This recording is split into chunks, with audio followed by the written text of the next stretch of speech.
अस्सलाम वालेकुम। खबर दोपहर में मैं आज़म अली खान यूसुफजई। सबसे पहले हेडलाइंस पर नजर डालेंगे। गुज़िश्ता 11 सालों में हिंदुस्तान की ज़रिए बरामदात दुगनी हुई है। अनाज की पैदावार में 90 मिलियन मैट्रिक टन का इजाफा। ज़राअत और काश्तकारी हमेशा से तरक्की का हिस्सा, वज़ीर आज़म का खिताब।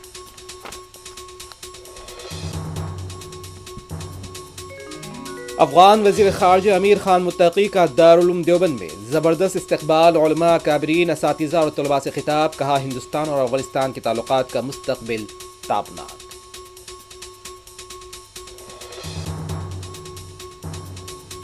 Chief election commissioner Gyanesh Kumar ने इंतखाबात से पहले ही एनडीए की कामयाबी पर मुहर लगा दी। एसआईआर को लेकर गुमराहकुन प्रोपेगेंडा। आप लीडर संजय सिंह के सनसनीखेज इंकशाफात।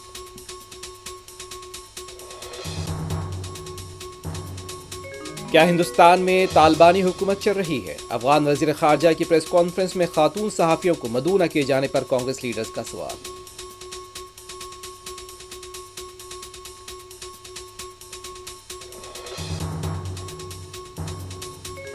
दिल्ली को बैग्स भरकर ले जाना ही नहीं, तेलंगाना अवाम की बहबूद भी वज़ीर आला रेवंत रेड्डी की जिम्मेदारी। साबिक़ वज़ीर हरीश राव का तंज़।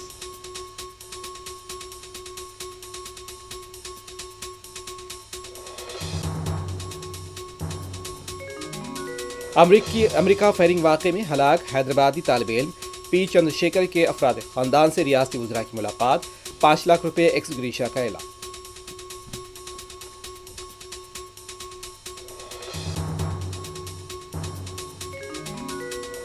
बमों और मिसाइलों से परेशान गजा के अवाम की घरों को वापसी। मलबे का ढेर, दोबारा आशियाना बनाना और भी मुश्किल।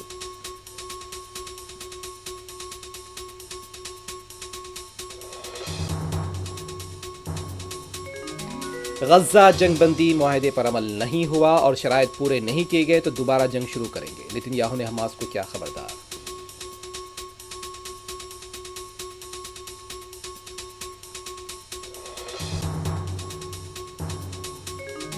दिल्ली में जारी दूसरे क्रिकेट टेस्ट मैच में टीम इंडिया ने 518 रन बनाकर इनिंग्स की डिक्लेयर। कप्तान गिल की सेंचुरी।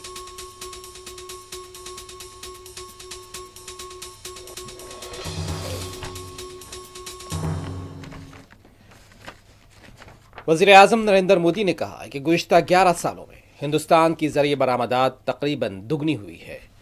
दिल्ली में स्पेशल कृषि प्रोग्राम से खिताब करते हुए वज़ीर आज़म मोदी ने कहा कि अनाज की पैदावार में पहले के मुकाबले 90 मिलियन मैट्रिक टन का इजाफा हुआ।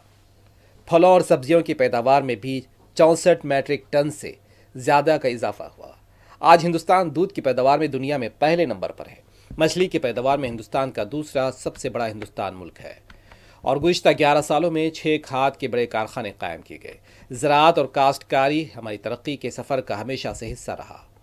21वीं सदी के हिंदुस्तान की तेज़ तरक्की के लिए हमारे ज़री निज़ाम में इस्लाहात ज़रूरी थी और इस्लाहात का दौर 2014 से शुरू हुआ।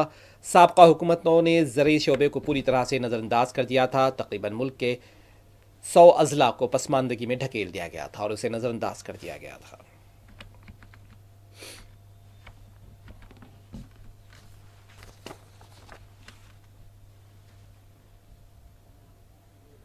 बीते 11 वर्षों में भारत का कृषि निर्यात करीब करीब 2 गुना हो गया।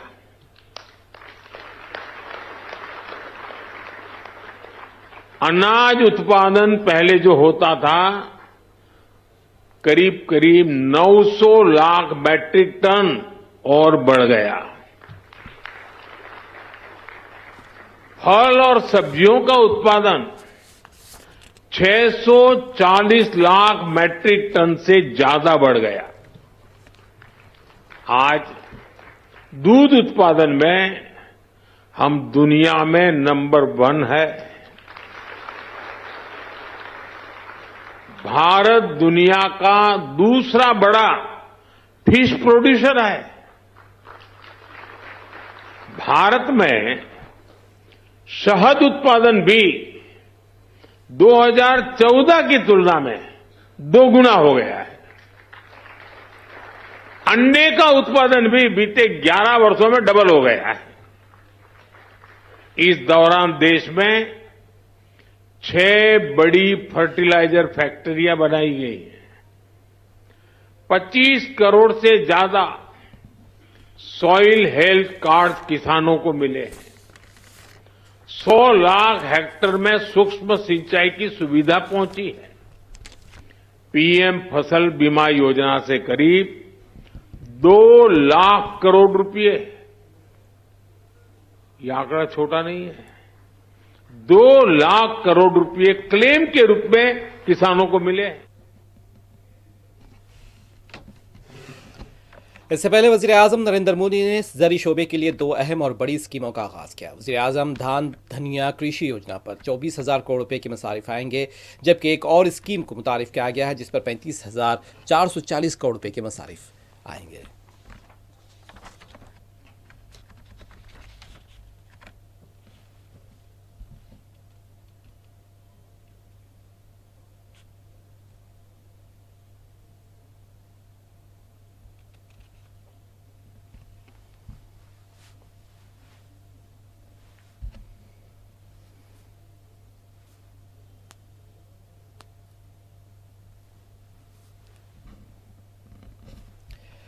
अफगानिस्तान के वजीर खारजा मौलवी अमीर खान मुत्तकी का आज सहारनपुर दारुल देवबंद में वालहाना इस्तकबाल किया गया है। दारुल देवबंद में ये वालहाना इस्तकबाल किया गया और अफगान वजीर खारजा हिंदुस्तान के दौरे पर हैं। देवबंद में मीडिया से बात करते हुए अमीर खान मुत्तकी ने कहा कि उनका ये सफ़र बहुत ही अच्छा रहा। अफगान वजीर खारजा ने उनका वालहाना इस्तकबाल किया। मेहमान नवाजी पर देवबंद के उलमा, असातिज़ा और तलबा से इज़हार तशक्कुर किया। अफगान वजीर खारजा का ये भी कहना था कि हिंदुस्तान और अफगानिस्तान के ताल्लुकात मुस्तक़बिल के लिए ताबनाक रहेंगे। देवबंद पर अफगान वजीर खारजा को उलमा की तरफ से अमामा भी बांधा गया। अफगानिस्तान के वज़ीर ख़ारजा मौलवी अमीर खान मुत्तकी का आज सहारनपुर दारुल उलूम देवबंद में वालहाना इस्तकबाल किया गया है। देवबंद के उलमा, अकाबरीन, असातिज़ा और तलबा से खिताब करते हुए मौलवी अमीर खान मुत्तकी ने दरसगाह देवबंद की मिल्लत इस्लामिया की अजीम दरगाह करार दिया है। उन्होंने देवबंद की इल्मी खिदमात को गिरा कदर भी करार दिया है। अफगान वज़ीर ख़ारजा का ये भी कहना था कि हिंदुस्तान और अफगानिस्तान के ताल्लुकात मुस्तक़बिल के लिए ताबनाक रहेंगे।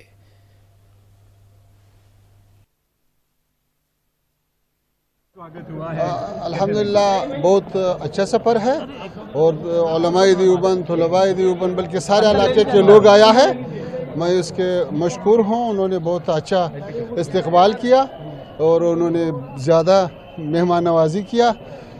ज़ाहिर है कि उलमा और तलबा के दरमियान वाबस्तगी बहुत तारीख़ी है, इसलिए मैं आप हज़रात और देवबंद का काबिरीन और इलाके के जो उलमा है, तलबा है और आवाम है, सबका मशकूर हूँ। वज़ीर ख़ारजा के तौर पे सर आप कैसे देखते हैं, ये रिलेशन कैसे लेके जाना चाहेंगे आप साहब मुत्तकी साहब, आगे कैसे लेके जाना चाहेंगे भारत और अफगानिस्तान के रिश्ते?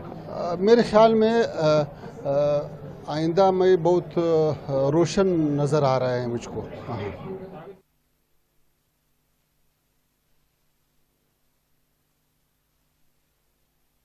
आम आदमी पार्टी के एमपी संजय सिंह ने बिहार की तमाम अपोजिशन जमातों से मिलकर मेहनत से काम करने पर जोर दिया है। अपने एक बयान में संजय सिंह ने कहा कि आम आदमी पार्टी के लीडर्स और कारकुनान भी मेहनत कर रहे हैं। ताहम उन्होंने ये भी कहा कि chief election commissioner Gyanesh Kumar की वजह से एनडीए के हक में फैसला तय हो चुका है।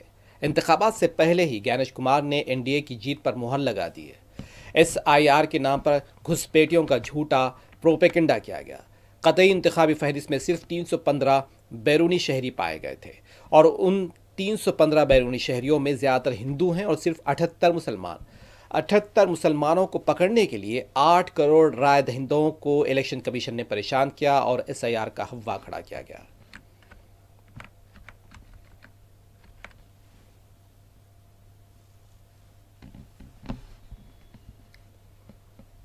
जैन साथियों, बिहार की सभी विपक्षी पार्टियों से मैं कहना चाहता हूं, खूब मेहनत कीजिए, खूब रैलियां कीजिए। मैं भी खूब मेहनत और रैलियां करूंगा। पार्टी के हमारे कार्यकर्ता भी रैली और मेहनत कर रहे हैं। लेकिन जो ज्ञानेश कुमार जी का योगदान है बिहार चुनाव में, उससे एनडीए के हक में फैसला तय हो चुका है। एनडीए की जीत पर उन्होंने पहले ही चुनाव के पहले ही मुहर लगा दी है, सर्टिफिकेट बांट दिया है, जो बात मैं काफी लंबे समय से कहता आ रहा हूं। ये SIR के जरिए क्या खेल किया गया है बिहार में, 2-3 मिनट के अंदर आपको समझाने का प्रयास करूंगा। एसआईआर के जरिए क्या दावा किया गया था? घुसपैठिए आ गए, इनको तो भगाना है, बांग्लादेशी आ गए, रोहिंग्या आ गए, यही तो चिल्ला रहे थे भाजपा वाले। आप जाकर पता कर लीजिएगा, जितने भी मतदाता सूची में नाम थे, भारतीय जनता पार्टी ने एक भी नाम पे शिकायत नहीं की कि ये घुसपैठिया है या विदेशी है। एक भी नाम पे शिकायत नहीं की, पहली बात। दूसरी बात, जब अभी जो ये voter list, final voter list आई है, जिसके बाद अज्ञानेश कुमार जी के मुंह में ताला लग गया है, उनके मुंह से आवाज नहीं निकल रही है। पता है आपको कितने विदेशी नागरिक मिले पूरे बिहार के अंदर? कांग्रेस एमपी रंजीत रंजन ने अफगान वजीर खारजा मौलवी अमीर खान मुत्तकी की गुज़िश्ता रोज़ हुई प्रेस कॉन्फ्रेंस में खातून सहाफ़ियों को मदऊ न किए जाने पर मरकज़ी हुकूमत को निशाना बनाया है। रंजीत रंजन का कहना था कि मुल्क में क्या तालिबान की हुकूमत चल रही है? हम तालिबान की तर्ज हुक्मरानी से अच्छी तरह वाकिफ़ हैं। अब मोदी हुकूमत हिंदुस्तान में इसी पर अमल कर रही है। दूसरी तरफ कांग्रेस की एक और लीडर सुप्रिया श्रीनेत ने भी तालिबान वजीर की प्रेस कॉन्फ्रेंस में खातून सहाफ़ियों को मदऊ न किए जाने पर मोदी हुकूमत को निशाना बनाया है। तालिबान के विदेश मंत्री की प्रेस कॉन्फ्रेंस से भारत की जो महिला पत्रकार थी उनको निकाल दिया गया, उनको अटेंड नहीं करने दिया गया, उनको बैन कर दिया गया और भारत सरकार मूक दर्शक बनी हुई है। मतलब कितने कमजोर हैं आप मोदी जी, कितने कमजोर हैं आप जयशंकर जी कि आप इसके खिलाफ प्रतिकार नहीं कर रहे। ऐसा होने दिया गया और लानत है उन पुरुष पत्रकारों पर जो अपनी महिला साथियों के बैन होने पर भी उस पत्रकार वार्ता में बैठे रहे। क्या हो रहा है इस देश में? बातें तो बड़ी बड़ी हैं, बेटी पढ़ाओ बेटी बचाओ, और बेटी जब सशक्त होकर एक निर्भीक पत्रकार बने और विदेश मंत्रालय कवर करे तो उसको बैन करने पर चुप्पी साध लो। यही नहीं, अब तो खबर यह भी आ रही है कि भारत का जो डेलीगेशन था, ऑफिशियल डेलीगेशन, उसमें से भी महिलाओं को हटा दिया गया था। तालिबान की बातें हिंदुस्तान में क्यों मानी जा रही हैं? और एक बार सोचिए, अगर अभी विदेश मंत्री सुषमा स्वराज होती तो क्या ये मना कर देते उनसे बात करने के लिए? तो ये भारत देश है, हमारा देश है। आपके प्रोटोकॉल उतने ही चल सकते हैं जिसमें हमारे कल्चर को और हमारे देश की महिलाओं का अपमान नहीं हो। ये तो रूल अलग है, प्रोटोकॉल अलग है। ये तो आप हमारी संस्कृति और पूरे वर्ल्ड की, मैं कहूंगी, महिलाओं का अपमान कर रहे हैं। तालिबान में क्या होता है हम सबको मालूम है। तो क्या आप देश आप तालिबानी रूल से चलाएंगे क्या? क्या हम उनके नियम को मानेंगे क्या? मुझे तो सबसे पहले प्रधानमंत्री और होम मिनिस्टर का पक्ष जानना है कि भाई आप बताइए कि जब उन्होंने वुमेन जर्नलिस्ट को आने से मना किया, हमारे देश का रुख क्या था, हमारी स्टेटमेंट क्या थी? क्या आपने चुपचाप मान लिया? क्या आपने चुपचाप महिलाओं का अपमान को सह लिया? आज तो इंटरनेशनल बालिका दिवस भी है, तो ये प्रधानमंत्री बताएं।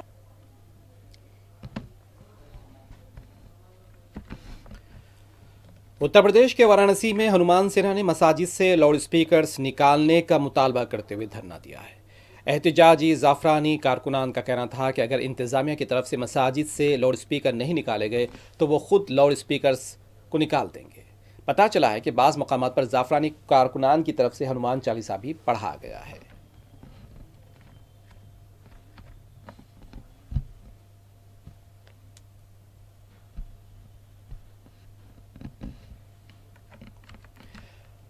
उत्तर प्रदेश गाजियाबाद के विवेक क्लब में गुज़िश्ता रात आग लगने का वाक़या पेश आया और बताया जाता है कि यहाँ प्राव्यू होटल के साथ पतंजलि स्टोर भी मौजूद है। बाद में फायर ब्रिगेड के अमले ने मकाम वाक़े पहुंचकर आग पर काबू पाया है।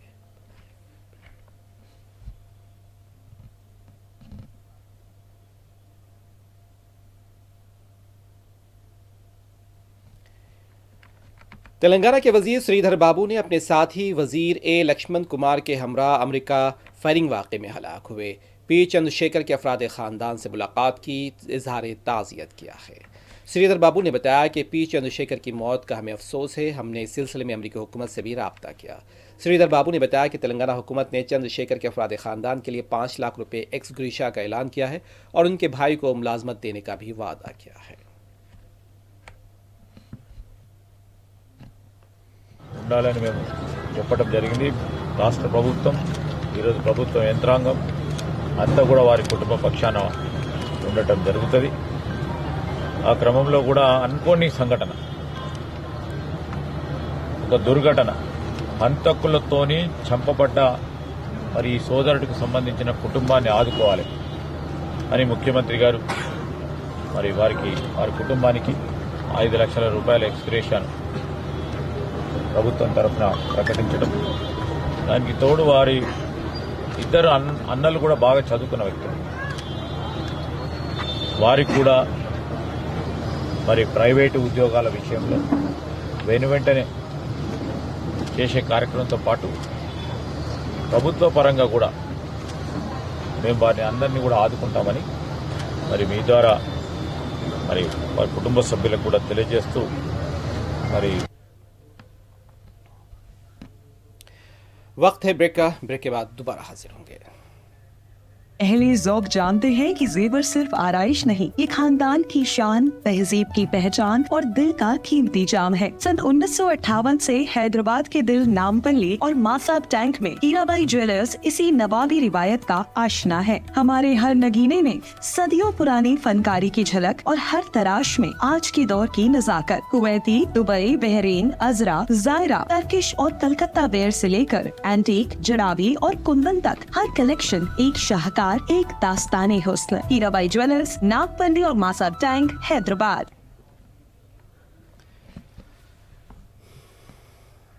ब्रेक के बाद दोबारा आपका खैर मकदम है। बीआरएस पार्टी के साबिक वजीर हरीश राव ने कहा है कि बैग भरकर दिल्ली ले जाना ही रेवंत रेड्डी का काम नहीं है।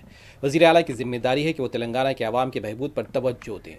हरीश राव ने कहा कि जब मरकजी हुकूमत और आंध्र प्रदेश की हुकूमत दोनों मिलकर तेलंगाना की आवाज़ और उसके हक को दबा रहे हैं, वजीर आला रेवंत रेड्डी क्या कर रहे हैं। हरीश राव ने कहा आंध्र प्रदेश 463 टीएमसी पानी मुंतकिल कर रहा है, कर्नाटक अलमाटी के कद में इजाफा कर रहा है। वजीर आला की खामोशी से तेलंगाना का नुकसान हो रहा है।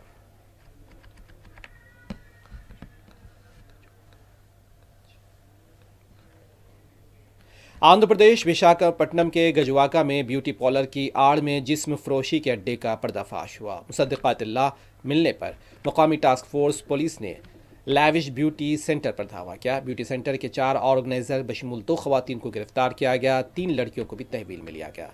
तहकीकात जारी है।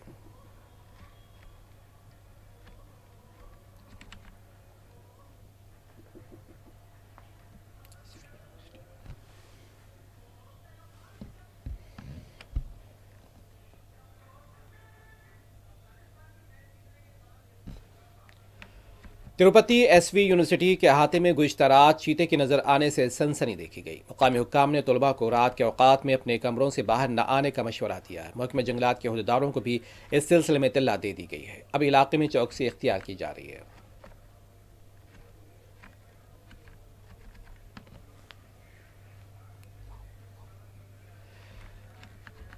आंध्र प्रदेश के नेल्लूर में कौरव के पास मुसाफिर बस उलट गई। हादसे में 10 लोग जख्मी हुए हैं। जख्मियों को करीबी हॉस्पिटल मुंतकिल करा दिया गया है। यह बस ओडिशा से बेंगलुरु जा रही थी।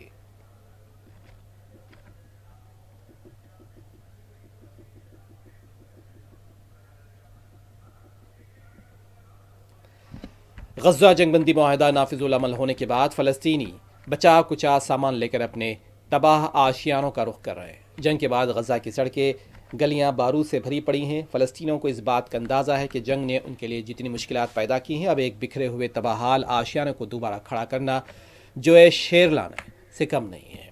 गज़ा में जंगबंदी के बाज़ाब्ता तौर पर जुमा को नाफिज होने के बाद अक़वाम मुत्तहिदा के एक ओहदेदार ने ऐलान किया कि बैनुल अक़वामी तंजीम परसों इतवार से बड़े पैमाने पर इंसानी इमदाद की फ़राहमी शुरू कर देगी।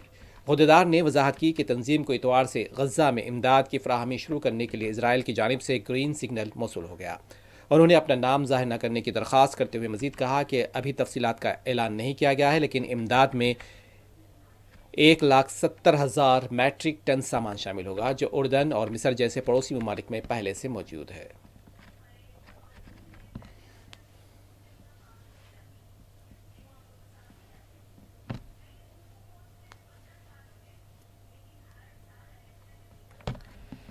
इजरायली वज़ीर-ए-आज़म बेंजामिन नेतन्याहू ने कहा है कि गज़ा जंगबंदी माहदे पर अमल न हुआ और मुतालबात पूरे न हुए तो दोबारा जंग शुरू कर देंगे। वज़ीर-ए-आज़म ने यानी इजरायली वज़ीर-ए-आज़म ने धमकी दी है कि चाहे अमन डील मौजूद हो या न हो, गज़ा में हमास को गैर मुसल्लह ज़रूर किया जाएगा। गजा जंग के खात्मे के बाद पहली दफ़ा इजरायली वज़ीर आज़म ने दोबारा जंग शुरू करने की धमकियाँ दी हैं और कहा है कि हमास को हर हाल में गैर मुसल्लह किया जाएगा और गजा को डीमिलिटराइज इलाका बना दिया जाएगा।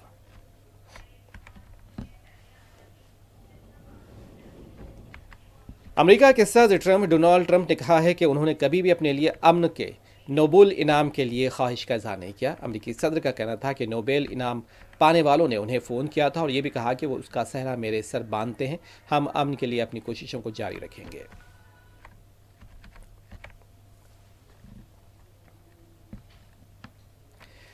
इटली में बुर्के पर पाबंदी आयद करने के लिए पेशरफ्त हो चुकी है। सिलसिले में जॉर्जिया मेलोनी की हुकूमत बहुत जल्द यानी कि उजलत में दिखाई दे रही। मेलोनी की पार्टी ब्रदर्स ऑफ इटली ने पार्लियामेंट में इस ताल्लुक से बिल भी पेश कर दिया है। सिर्फ बुर्के पर पाबंदी के लिए ही नहीं, कुंवारापन की जांच कराए जाने पर भी पाबंदी लगाने का रास्ता हमवार किया गया। उनकी हुकूमत का कहना है कि बुर्के पर पाबंदी के लिए बिल पेश करने का फैसला इस्लामी अलहदगी पसंदी को ख़त्म करने के मकसद से लिया गया। द सन की एक रिपोर्ट में बताया गया है कि बिल के नाफिज होते ही बुर्का पहनने पर पाबंदी लग जाएगी। अगर इसके बाद भी स्कूलों और दुकानों से लेकर दफातर और यूनिवर्सिटीज़ तक अवामी मकामात पर बुर्का या निकाब कोई पहनता है तो उस पर 3 लाख रुपये का जुर्माना आयद किया जाएगा।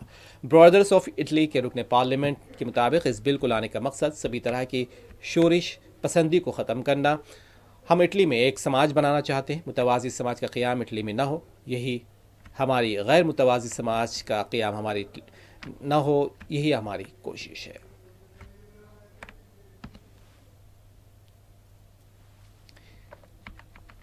दिल्ली में खेले जा रहे हिंदुस्तान और वेस्ट इंडीज़ के दरमियान दूसरे टेस्ट मैच में टीम इंडिया ने 518 रन बनाकर इनिंग्स डिक्लेयर कर दी। कप्तान गिल ने बेहतरीन बल्लेबाजी का मुजाहरा किया है। 129 नॉट आउट रन बनाए हैं। हिंदुस्तान के 5 विकेट गिर चुके हैं। कप्तान गिल ने इनिंग्स डिक्लेयर करने का ऐलान किया। टीम इंडिया ने 134.2 ओवर्स में 518 रन बनाए हैं। वेस्ट इंडीज़ की पहले इनिंग्स का आगाज भी हो गया है।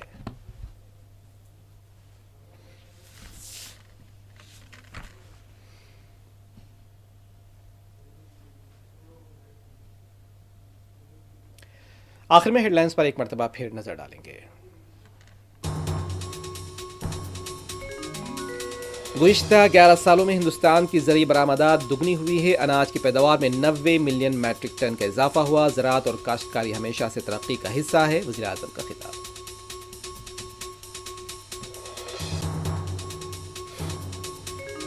अफगान वज़ीर ख़ारिजा अमीर खान मुत्तकी का दारुल उलूम देवबंद में ज़बरदस्त इस्तक़बाल। उलमा, अकाबरीन, असातिज़ा और तलबा से खिताब। कहा, हिंदुस्तान और अफ़गानिस्तान के ताल्लुक़ात का मुस्तक़बिल ताबनाक।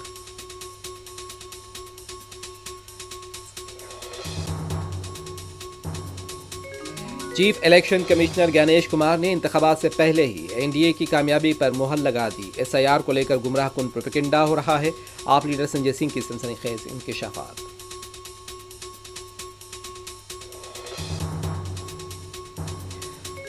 क्या हिंदुस्तान में तालिबानी हुकूमत चल रही है? अफगान वज़ीर ख़ारिजा की प्रेस कॉन्फ्रेंस में खातून सहाफ़ियों को मदऊ न किए जाने पर कांग्रेस लीडर्स का सवाल।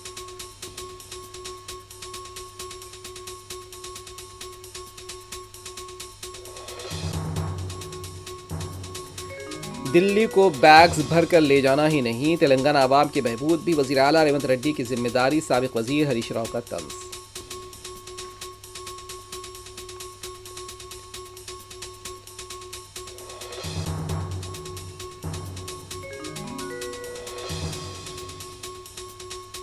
अमरीकी फायरिंग वाक़े में हलाक हैदराबादी तालिब इल्म पी चंद्रशेखर के अफराद ख़ानदान से रियासती वज़रा की मुलाकात। 5 लाख रुपये एक्स ग्रीशा का ऐलान।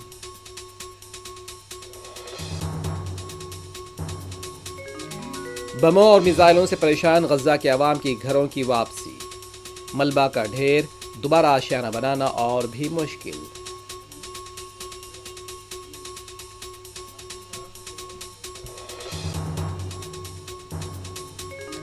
गजा जंगबंदी मुआहदे पर अमल न हुआ और शराइत पूरे नहीं किए गए तो दोबारा जंग शुरू कर देंगे। नेतन्याहू ने हमास को फिर से दी धमकी।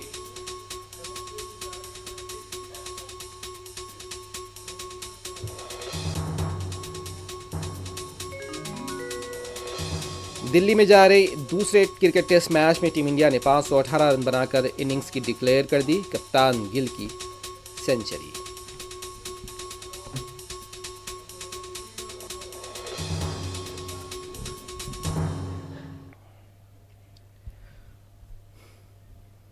खबर दोपहर में बस इतना ही। आजम अली खान यूसुफजई को दें इजाज़त। खुदा हाफिज़।